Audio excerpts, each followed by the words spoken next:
আপনাদেরকে মজার কিছু ব্যাপার দেখায়, ওখানে হয়তো আমি দাঁড়াতে পারবো না।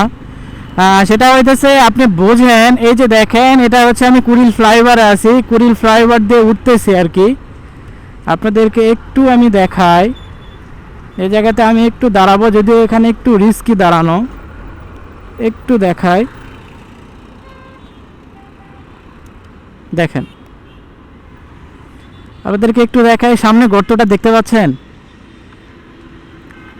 এই গর্তটা হচ্ছে অনেক গাড়ি আসতেছে, যাই হোক আমি এখানে দেখাইতে পারবো না বা দাঁড়ানোর মতন অবস্থা নাই, কারণ এক পাশে হচ্ছে গিয়েছে হচ্ছে কুড়িল, কুড়িল দিয়ে আসলে চলে গেছে বাড্ডার দিকে, আর একটা হচ্ছে বাম দিয়ে 300 ফিট, এত সুন্দর একটা রোড। আর এই এত সুন্দর রোডের অবস্থা দেখেন, এই যে গাড়িটা দেখছেন, এই যে গাড়িটা আপনাদেরকে একটু দেখাই কথা বলি। এই গাড়িটা দেখেন, যারা অপরিচিত, এই যে দেখেন প্রত্যেকটা গাড়ি এসে এখানে জ্যাম হইতেছে, দেখেন অবস্থাটা আপনি বুঝছেন?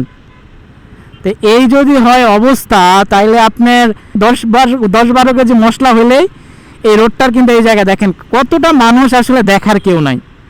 আসলে অনেক সময় বলে না যে আসলে ব্রেন মেসেজের ভিডিওগুলোও দেখি যে বলে যে আসলে এই রাস্তার মা বাপ কোথায় বলেন, একটাই যে এত সুন্দর একটা 300 ফিট রোড, আর তার পাশেই হচ্ছে কুড়িলের মতন এত সুন্দর এই ফ্লাইওভারটা, অথচ এই জায়গায় এসে দেখেন গাড়িগুলা চাকা এরকম দিয়ে, কার চাকা দেখা যায় একটা বাইক যদি এখানে যায় চটকায় অ্যাক্সিডেন্ট হয়ে যাবে, ফ্লাইওভার থেকে পড়েও যাইতে পারে। দেখেন এই হচ্ছে অবস্থা। তো যাই হোক, দেখানোর ইচ্ছা ছিল প্রশাসনের যদি আসলে এখানে নজর আসে, বা যারা এই যে রোড কর্মকর্তা আছে তারা অন্তত দেখে এই যে মানুষ যেন বিপদ থেকে না পড়ে সেটার জন্য একটু কাজ করে, এটার জন্যই।